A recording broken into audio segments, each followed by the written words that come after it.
Hi everyone, I'm Tony Cola, national artist in America, in the States. I'm here to talk about this lovely graduated bob on wavy texture that I created today at Global Zoom. So with our lovely model Melissa, we decided to start in the back, working pivoting sections from the occipital bone back to behind the ear.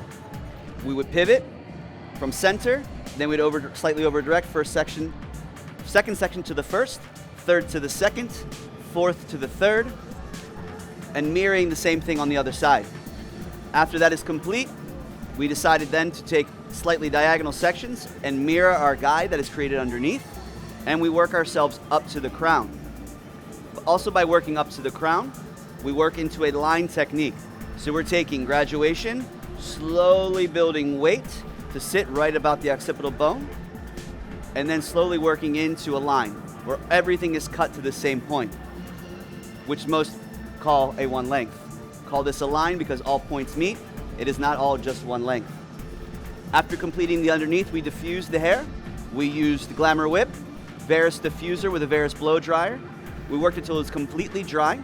We then utilized our hands to expand the shape, working the roots out to the ends to reduce some of the frizz that's going to occur.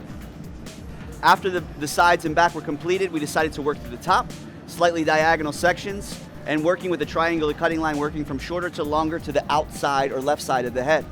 As we worked our way up to the fringe area, cross-check, detail, then diffuse again with Glamour Whip, Varis diffuser with Varis dryer. Till it's completely dry, we work our hands, then disrupt some of the curl against the scalp, disrupt the ends, then accentuate everything with a little bit of spray. I prefer the Kerasilk Hairspray, it's been working very, very well, just to create a nice, beautiful finish that is still touchable, but has some personality that is unique to Melissa's style in her everyday wear.